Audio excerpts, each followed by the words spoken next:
see my early days and were raised in grazing. Right when there's a father left, then that phase changed them. Now, soon as pops hit, my mom's kept me educated, but my best lessons learned with the streets. All right, y'all. This is Wisdom B, and we are at Street Khemistry. All right, and we about to go into a 5 in the chamber with Frank Nizza. Now if you love me, baby, why you never show me that? Why I feel you evil like you only meant to hold me back? Can you show me you my perfect match without a zodiac? Like my spirit in the cage is how you make my soul react. You supposed to hold me down and not make me feel down, but now I hold a lonely frown, new heartbeat, you kill sound.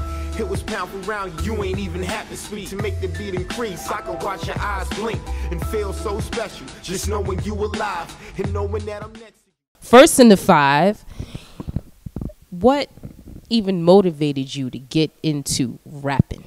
But yeah, like what inspired me to do rap, it's crazy the way I got into it. It's like two ways. I'll say like my older cousin, he was an MC, and like he used to break down like the differences between like hot lines and punch lines, or like what makes a song or whatnot. And then, you know, when you're younger, you like, yo, I want to be a part and like and be cool. And then I noticed like a lot of my friends like in junior high school, they started transitioning into like, you know, that's when you start getting into like girls more and sports and like rap. I didn't care for sports. Like, so I was like, I was already cool with like poetry and like my creative writing classes and whatnot. So rap was like the next thing. And like, I just did it to be cool with my friends. But then when I got into like understanding hip hop more, I was like, yo, I love this. Like, yo, and I was basically that. That's what happens. That's what happens when you start understanding the purpose of anything. So, as an understander of hip hop, are there any, you know, legends that you look up to, or any legends that you constantly make reference to, or are you even interested in that realm? I'm super interested in that realm because I feel you always got to pay homage. Like you know, they say like you won't know where you're going unless you know where you came from. So, especially in hip hop, you definitely need that. And as far as legends, like I'm so New York too. It's like, so I'm gonna be a little biased at times, but it's gonna be the Rakim, Nas, Jay, Big, KRS, Cool G, Big Daddy Kane. Like definitely, it's Brooklyn all day. But even like, and just in another sense, just as form as like lyricism too, that who's dope. Also say like Outkast, Andre 3000, phenomenal MC that I really wish we got like a solo album. But yeah, and also like from being from New York, so I'll even reference like duck down like artists and whatnot. Like my song Welcome to Brooklyn, I shout out like Smith & Wesson. It was so dope. Like every time I see Still, like I shout him out, seen him last night. Shout out to Still, Smith & Wesson, Tech as well. Rest in peace, Sean P. You know what I mean? So I definitely like just love to show love to Brooklyn artists and New York artists the most. But I represent just the whole like form of true lyricism and content and subject matter. That's dope. Yeah, it was definitely you definitely touch base on the authenticity of that. So yeah, definitely no worries. But being that, you know, you are from New York City and you are a hip hop artist, so is it important to you to put the New York sound, the classic New York sound, on the forefront when it comes to your music? Hell yeah. Like, for the simple fact that they like, that's what I get complimented a lot on, because even if I rap on different type of instrumentals or whatnot or production, I can't not sound like a New York artist. I don't know how not to, because like that's what influenced me. And people coming to me, they were like, yo, what I like about you is that you sound like you from New York.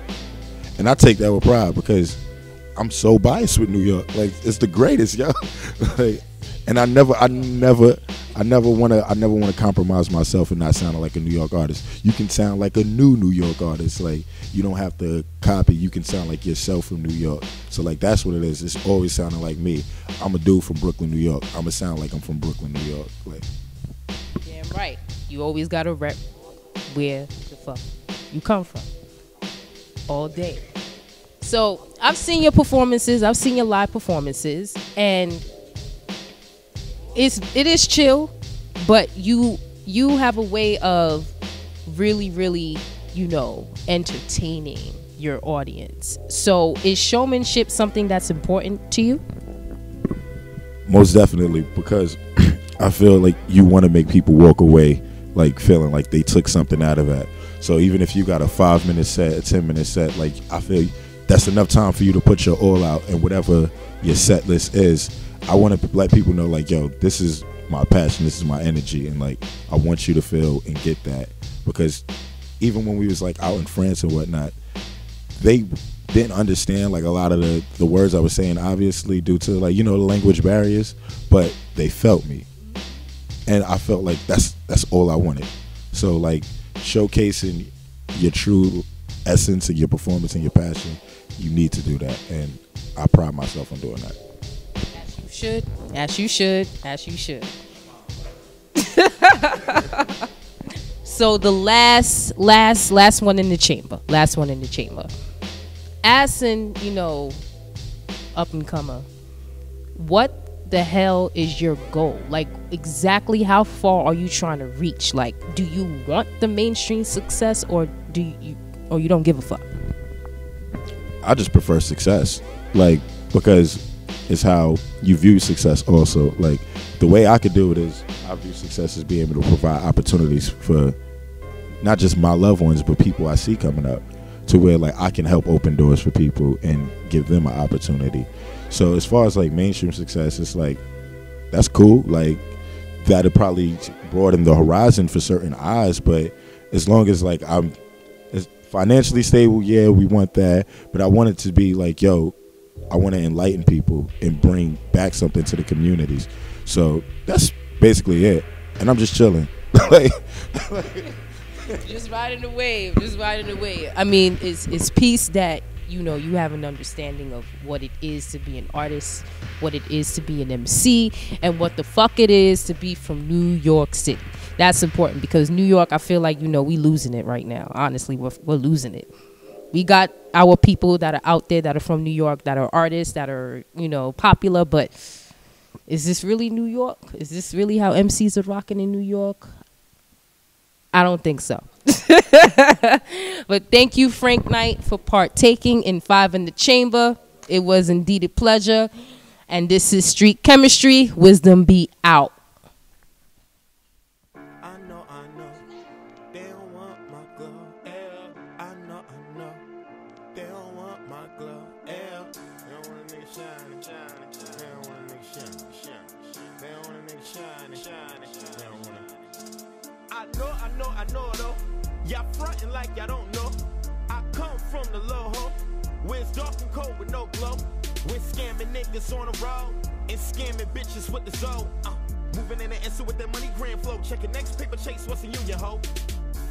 How they chirp on the phone, straight cold when it's work on the phone. Niggas still down to lurk in your home like a prostitute. Yo, what's the worth on your dome?